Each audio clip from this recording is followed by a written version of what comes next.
Now, Parliament is rising. We're going to take a look at the activities in the lawmaking house. And we're also going to be looking at some of the recent bills that have been passed into law. So we're actually going to do that now. We're going to proceed to interact with our parliamentary correspondent, Joseph Opoku Gakpo, who joins me for this segment. Now, Joseph, a very good morning to you. Thank you for joining us on the AM show. Ben, good morning to you. How was your weekend? Well, as usual, a bit of work to do, but also restful. We found that balance, and we thank God. I hope yours as well. Can't complain. Great. Once we have life on a Monday morning, then the weekend was good. Great. So Parliament rises. Let's take a look at what exactly the process will entail. What form, what shape will it take? What are the pertinent details Ghanaians ought to know? So what would happen is that the House is sitting today. The House will sit tomorrow, Tuesday. After that, they will take a... It appears the Zoom connection has taken a bit of a hit. Joseph is back. Of the 7th Parliament. Right. Go ahead, yes, Joseph. So the fourth, sure, Ben. So the fourth session of the 7th Parliament is still very much active up until the 6th of January.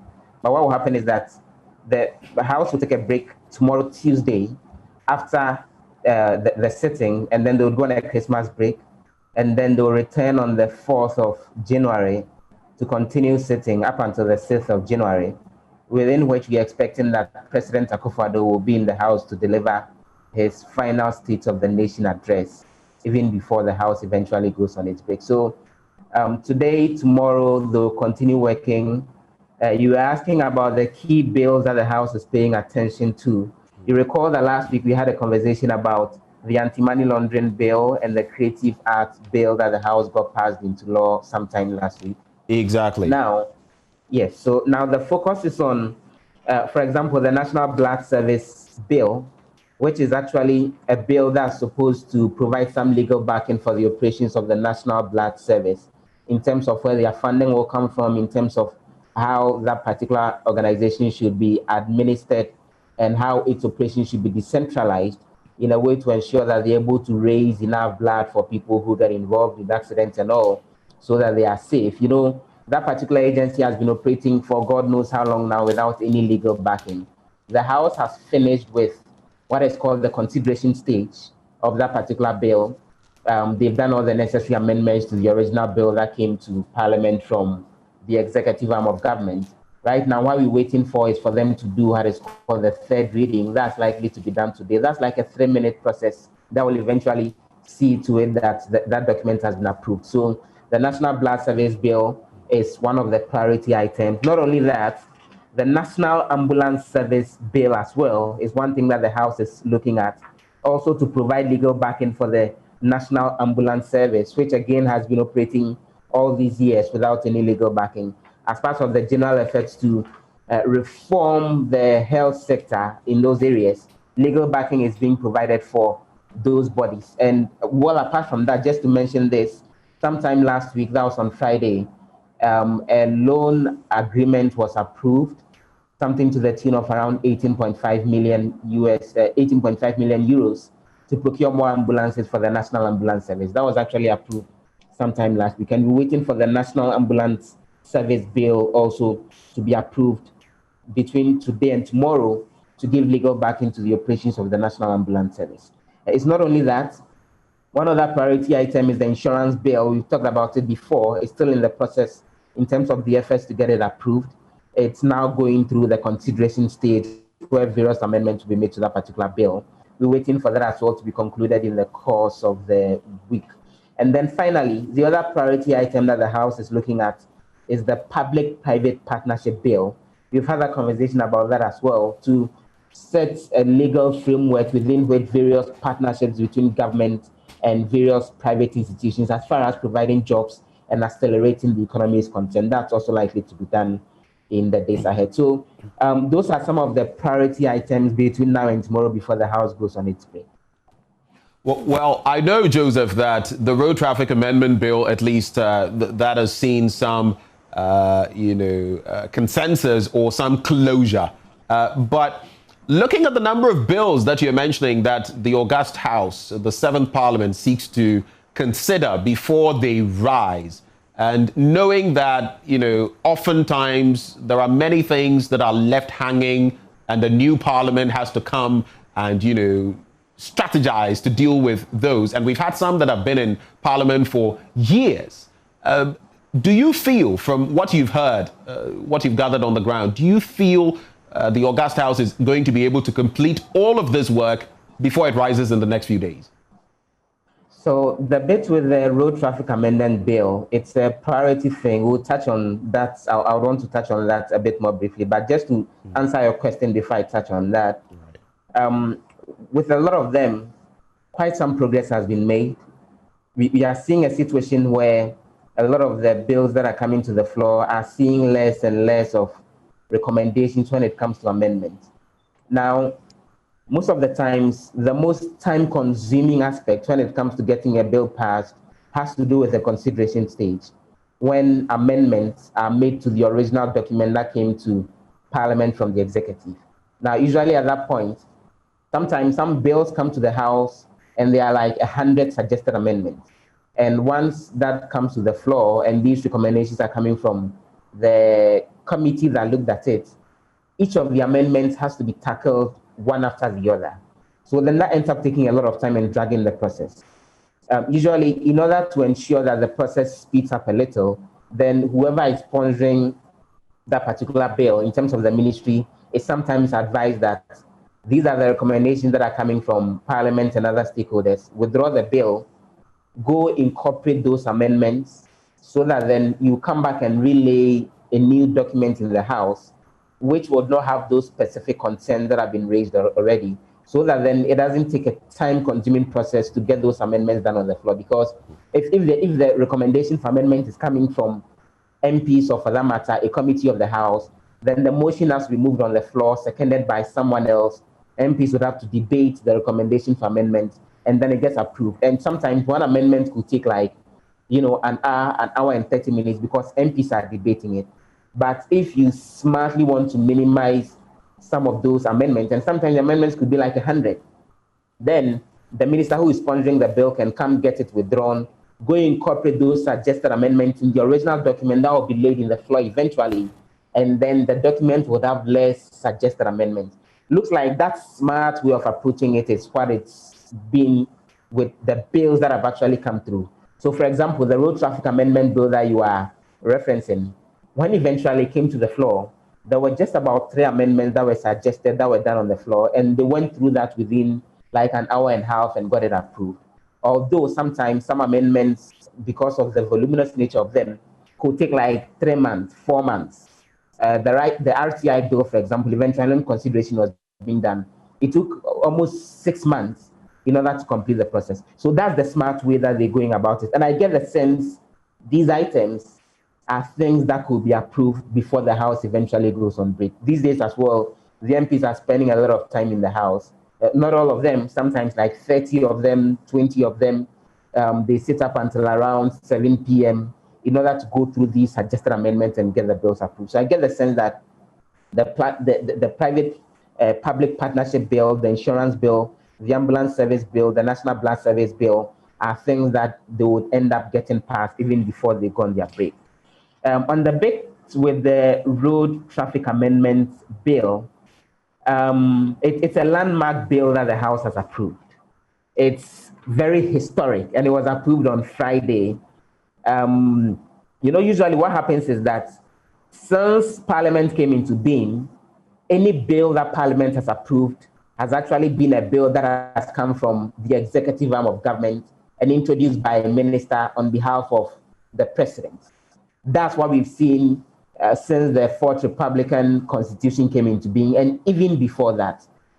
Although Parliament is the lawmaking body, there's been no law that Parliament has passed that came from Parliament as an institution itself. it's always come from the executive. Unlike lawmaking bodies in other parts of the world where an MP thinks there's a problem or there's a loophole in the law, and then he will introduce a bill, his colleagues back it, and then it gets approved eventually. We've never seen that in the history of this parliament until last week, Friday. Now, the problem is that there's a provision in the Constitution that says that any law that Parliament can pass, which would have implications on the public funds, or for that matter, the consolidated fund, has to be approved, first of all, by the President before the House can go ahead and approve it. So the provision is categorical that the Parliament of Ghana cannot pass any law that would have implications on public funds and public resources unless it's being introduced on behalf of the President or with the explicit approval of the President. That has been interpreted over the years to mean that unless the executive arm is introducing a bill, Parliament cannot pass it, because every law that gets passed actually has implications on the consolidated fund to a certain extent, because if the police have to enforce it, the police have to be paid through the consolidated fund. If an agency has to be established because the law has been passed, that agency would have to be established with public resources. So successive governments and successive parliaments have interpreted that provision in the Constitution to mean you can't pass a bill without it coming from the executive. But Professor Mike Oquaye has held a very interesting position on this, that the legal making arm of government has to be able to introduce laws and get it passed on its own. So he's been pushing the idea of a private member's bill for 4 years now. And on Friday, it eventually materialized. A proposition to the Road Traffic Amendment Act 2004 had come from the Kumbungu MP Ras Mubarak, the Offenso South MP Ben Abdallah, who is chairman of the Constitution and Legal Affairs Committee, the minority leader Haruna Idrisu, and the majority leader Osei Mensah Bonsu. And that document was introduced. It went through the first reading. It went through the second reading on Friday. It went through the third reading on Friday after the consideration stage, and it was passed. And that amendment is simple, that when it comes to people who are riding motorcycles or using vehicles on the road, if you offend the law by, let's say, running your motorcycle or a vehicle over a pregnant woman, and the pregnant woman eventually gets injured or passes on, per the current provisions in the Road Traffic Law 2004, when you are being prosecuted for that act, you can only be prosecuted for the death of the pregnant woman or the injury caused to the pregnant woman or the harm caused to the pregnant woman.